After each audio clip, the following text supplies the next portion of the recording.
कराची में सुबह से कहीं तेज तो कहीं हल्की बारिश का सिलसिला जारी। मौसम औसम। शहर में मूसलाधार बारिश के बायस अर्बन फ्लडिंग का खदशा।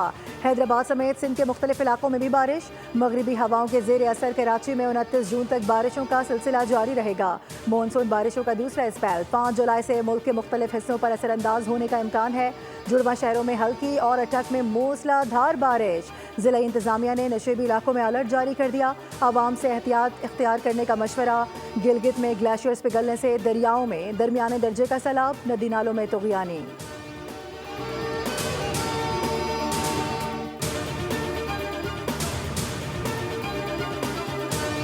एक सेल्फी पूरे खानदान को निगल गई। दरिया स्वात में पेश आए अफसोसनाक वाक़े ने दिल दहला दिए। सैलाबी रैली में बह जाने वाले 18 सयाहों में से 4 को बचा लिया गया। 10 अफराद की लाशें निकाल ली गईं। 4 की तलाश ताहाल जारी। रेस्क्यू टीमें दरिया स्वात में मौजूद हैं। सैलाबी रैली में बह जाने वालों में 10 अफराद का ताल्लुक एक ही खानदान से है।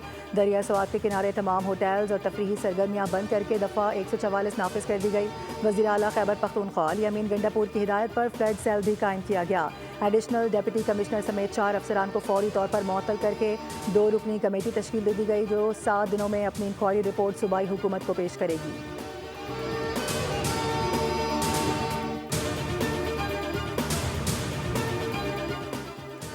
सानहा स्वात तकलीफ दे और अफसोसनाक है। ऐसे वाक़यात रोकने के लिए इकदाम क्यों नहीं किए गए? खैबर पख्तूनख्वा के हेलीकॉप्टर बर वक्त क्यों न पहुँच सके?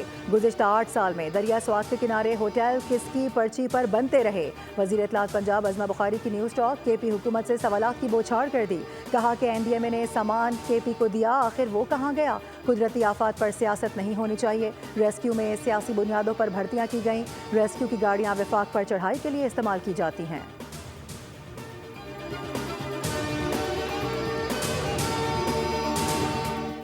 गजा जंगबंदी के बहुत करीब हैं। गजा में आइंदा हफ्ते सीज़ फायर का इम्कान है। अमरीकी सदर डोनाल्ड ट्रंप कहते हैं कि गजा में सूरत हाल खौफनाक और खुराक की किल्लत है। गजा में अमन कायम करने के करीब पहुंच चुके हैं। अमरीका रकम और गजा फराहम कर रहा है, जिसमें कोई और मुल्क अमरीका की मदद नहीं कर रहा। ट्रंप ने कहा कि पाकिस्तान और भारत में जंग बंदी कराने पर बहुत खुशी हुई। पाकिस्तान भारत के पास हाई लेवल जौहरी हथियार हैं। जंग खतरनाक थी, हमने तजारत के जरिए पाक भारत जंग रुकवा दी। अमन कायम होता है तो लाखों लोगों की जिंदगियां महफूज हो जाती हैं।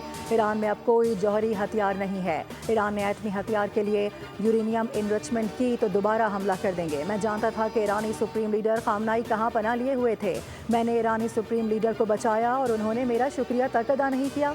एक ईमानदार शख्स के लिए झूठ बोलना मुनासिब नहीं।